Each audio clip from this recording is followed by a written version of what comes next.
دنیا دار سرکار کے قدموں میں آتا ہے، بندہ تبدیل ہو جاتا ہے، نگاہ میں نگاہ، پروفیسر ہے، ڈاکٹر ہے، جیسا بھی ہے کون سی چیز جو جناب سینے میں جاتی ہے منتقل ہوتی ہے، کہنے کی ضرورت ہی نہیں پڑتی، بندہ سر سے پاؤں تک ضرور پڑا۔ اور میں حیران ہوتا ہوں، ساتھیوں کو میں نے دیکھا ہے، ہم پوچھ لیتے ہیں بھائی تم سیفی کی محفلوں میں بیٹھے ہو؟ کہتے جناب میں بیٹھا رہا ہوں۔ میں کہتا داڑھی تو منہ تو گول سٹار داڑھی بھی رکھ لیں گے، لیکن اندر سے سافٹ ویئر اس کا چینج ہوا محسوس ہوتا ہے کہ بندہ جناب بیٹھا ہوا۔ ایسے محفل میں آپ بیٹھے ہیں جناب، اب کتنے ہیں جناب گنتی میں بھی نہیں، لیکن ایسے نگاہ ایسے بڑھتی رہتی ہے، پتہ چلتا رہتا ہے دانے کون کون سے جناب بیٹھے ہوئے ہیں، کون کون سے۔ مرشد کی نگاہ میں سرکار ایسے سرکار پر بیٹھے فرماتے تھے بھائی ہاں گاندے جو اٹھ کے آئے ہیں، ہم کہتے تھے اس کا ایک دم جناب چہرہ دیکھنا، اس کا چہرہ دیکھو، ہاں گند سے اٹھ کے آیا، میں محنت کر کر کے تھک جاتا ہوں، گھر میں جاتے ہیں 1 منٹ لگتا ہے جناب، ہر چیز روڑ کے پھر واپس میرے پاس۔ تو مرشد کی نگاہ وہ سینے کی وہ ایسے مقام پر پہنچے۔ مبارک صاحب علیہ رحمت تو جناب اتنی کیفیت ہوتی تھی، آپ تو جناب داڑھی مون کو دیکھ کر آپ کو جلال ہی بہت آ جاتا۔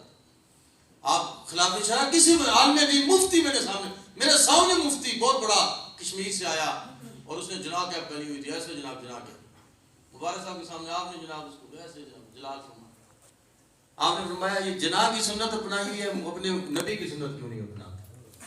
اس مفتی صاحب کو پکڑ کے جناب 3 4 صاحبزادے سائڈ میں بیٹھے ہوئے تھے، مفتی صاحب وہ جی ایسے ہیں، مفتی صاحب مبارک صاحب کی طبیعت، مفتی صاحب مبارک صاحب ایسے، کسی کا لحاظ نہیں کرتے۔ مفتی صاحب کے جو میں نے الفاظ سنے تھے نا، میں بھی اسی وقت ساتھ تھا۔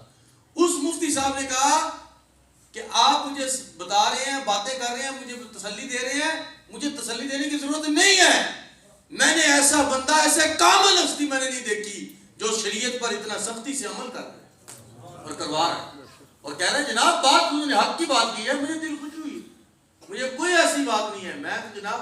بڑا خوش ہو گیا ہوں اس چیز کے، ہمیں جناب کسی نے ہمیں اس طرح تربیت کرنے والا، کہتا ہے میں نے کوئی پیر نہیں دیکھا۔ تو اسی لیے وہ ہستیاں اور آگے تراشے ہوئے ہیرے اور آگے جناب نظام، ہاں یہ خانقاہیں، یہ زمین جناب غیر آباد زمین پہ جناب مسجد بنی ہوئی ہے، اللہ کا ذکر ہو رہا ہے، یہ زمین بھی خوش قسمت ہے، ہاں تو اسی لیے آپ کا پیسہ، آپ کا روپیہ جو آپ خدمت کرتے ہیں نا، خانقاہی نظام میں آپ خدمت کرتے ہیں، اپنے بچے کی تربیت کے لیے، آپ اس کو دین کے راستے پہ لگانے کے لیے، جب آپ بچوں کو کتابیں لے کے دیتے ہیں، جب آپ بچے کو پیسے دیتے ہیں، بیٹا جاؤ میرا بیٹا درس نظامی پڑھ رہا ہے، تو وہ کبھی بھی نہ سوچنا کہ وہ ایرے غیرے میں کسی اور طرف پیسے لگائے، وہ دین کی تعلیم پڑھنے کے لیے تمہیں خوشی کی کتنی خوشی ہونی چاہیے، میرا بیٹا دین کی تعلیم پڑھ رہا ہے۔ آج یونس صاحب جناب وہ وقت بھی یونس صاحب کا تھا، آج میں حیران ہو گیا بچہ ماشاءاللہ دین کی تعلیم پڑھتا۔ تو اسی لیے اولاد کو پیچھے نہیں چھوڑنا، اولاد کو ساتھ لا، کم از کم ساری اولاد نہیں، ایک بیٹا، جس طرح ظفر صاحب فرما، ایک بیٹے کو کم از کم دین کے راستے پہ لاؤ، یہ میں آپ کو بہترین انویسٹمنٹ کہہ رہا ہوں، بہترین انویسٹمنٹ اولاد کو صالح نیک راستے پہ لگانا ہے۔ باقی سارے کام ہو جائیں گے، سارے ہوتے جائیں گے، وہ نظام نہیں رکے گا، لیکن اس نظام کو ستھرا کرنے کے لیے اولاد کو جب نیک راستے پہ لاؤ گے نا، انشاءاللہ نظام ٹھیک ہو جائے گا، نسلیں ٹھیک ہو جائیں گی، یار آپ کی نسلیں ٹھیک ہو جائیں گی، آپ کے رشتہ دار کے بچے پڑھنے لگ پڑیں گے، ہاں آپ کے رشتہ داروں کے بچے پڑھنے لگ پڑیں گے۔ ایک بندہ فوجی پولیس والا آیا، اس نے کہا جی میں نے بچے کو پولیس میں ڈالنا ہے، سرکار دعا کرو۔ اس کہا کہ میں دعا کرنی ہے نا وہ کام کرتا ہوں، پولیس ہے کیوں پانا، ہاں اس نے کہا جناب میں خواہش یہ ہے کہ میں خود بھی پولیس والا ہوں، میرا بیٹا بھی، آپ نے نہیں جو میں جو چاہنا نا میں وہی دعا کرنی۔ اس کے دل میں کوئی بات آ گئی، اس نے کہا جناب تسی کی دعا کرنا چاہتے؟ اس کہا کہ میں یہی دعا کرنا چاہنا کہ حضور دا غلام بن جائے۔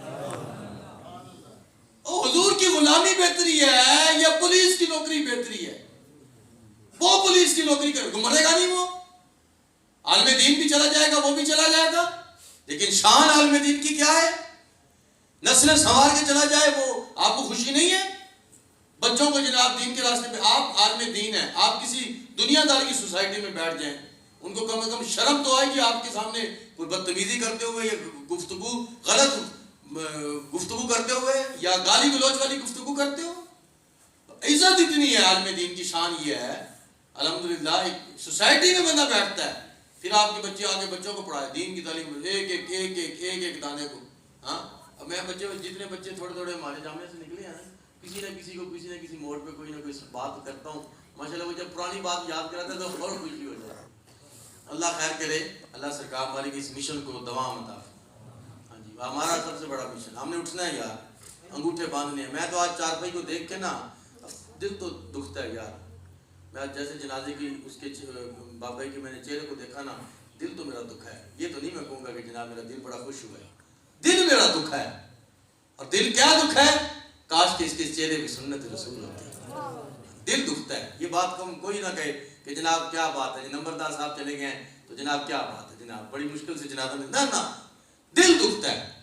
اور ایسے جنازوں کے لاوارث جنازے ہوتے ہیں، یقین کرو قریب کوئی نہیں آتا، زیارت کوئی نہیں کرتا، ایسے بچے دیکھتے جاتے ہیں۔ میں نے ایک داڑھی منڈے ہوئے بندے کو چارپائی پہ جنازے والی کی لیٹے ہوا دیکھا ہو، اور میں نے اس کے چہرے پہ سنت رسول نہیں ہے، تارک سنت ہے، لیکن اس کی چارپائی کے اوپر جب کفن ہٹتا ہے تو اس کے بعد لوگوں نے سبحان اللہ کا لفظ کیا، بولا ہو، میں نے ایک بھی جنازہ ایسا نہیں دیکھا